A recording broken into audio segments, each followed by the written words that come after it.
Meu nome é Raquel Martins, eu vim para o Brasil ainda muito criança, da Argentina. Eu tenho 45 anos, nasci em 73. Eu vim para o Brasil em 1982. Eu fiz jornalismo na Escola de Comunicação em Artes, né, da USP, e acabei me especializando no jornalismo sul-americano. Bem, desde o início da década de 50, o Clarim é o principal jornal em circulação em solo argentino, né? E isso todo mundo sabe. E aí, se a gente vai falar dessa relação entre Clarim e Perón, a gente não pode deixar de falar de Roberto Noble. Roberto Noble, ele nasceu em 9 de setembro de 1902. Ele era de uma família muito rica, mas muito conservadora. Ele foi cursar Direito na cidade de Buenos Aires, mas ele era muito apaixonado pelas noites portenhas e ele, numa dessas noites, ele acabou conhecendo, na metade do século XX, Antônio de Tomaso e Frederico Pinedo, que eram do Partido Socialista Independente. Em 1935, ele é nomeado ministro do governo da província de Buenos Aires por Manuel Fresco. Noble começa a dizer que o jornalismo é a melhor escola política que existe e incentiva Fresco a criar uma rádio. Em 1937 é criado a rádio LS11, província Buenos Aires, e Fresco ele é o primeiro político a utilizar o rádio como um instrumento de propaganda.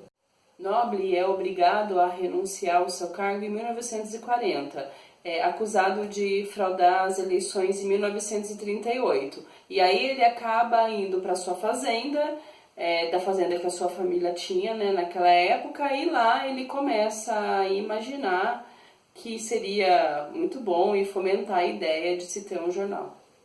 Para criar o Clarim, o Noble acaba vendendo sua fazenda, mas o preço de se ter um jornal ainda era muito caro naquela época. E aí tinha guerra, né? Então era muito caro o papel e o preço da produção do jornal também ficava demasiado caro.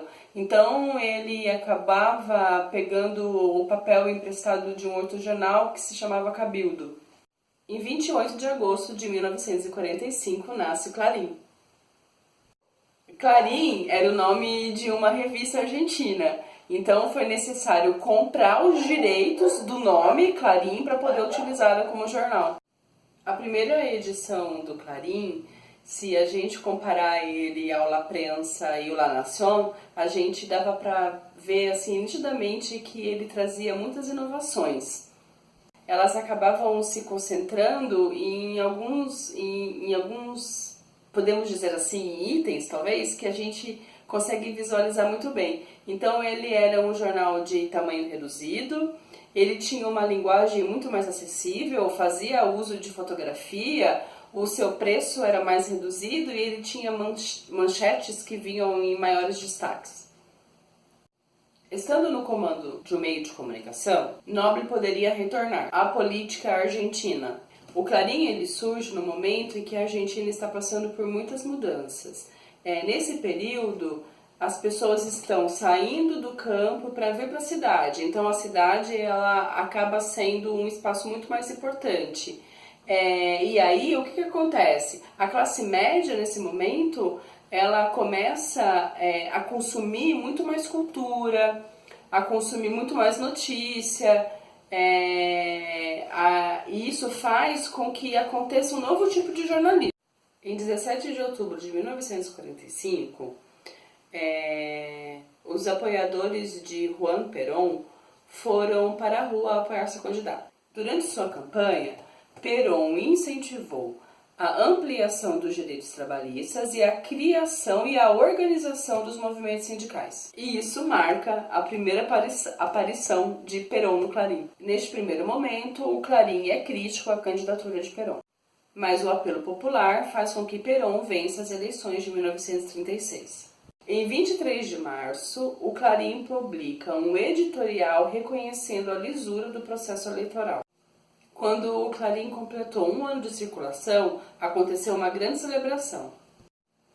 Nesta celebração, Noble explicou as mudanças que aconteceriam na linha editorial do jornal, que a partir de agora passaria a apoiar o governo de Perón. Noble era capaz de conciliar a lógica política com a lógica do negócio de uma maneira admirável. Desde sempre, os anúncios publicitários são importantes para o jornalismo, e Noble percebeu no final da década de 40. Então, os anúncios publicitários começaram a aparecer na capa do Clarim. Deste modo, em 51, Clarim domina o mercado de anunciantes. Consolida-se financeiramente e torna-se um jornal de primeiro escalão. O alinhamento com o governo durou até 16 de junho de 1955. Sem Perón, a linha editorial é alterada e as críticas ao antigo governo retornam.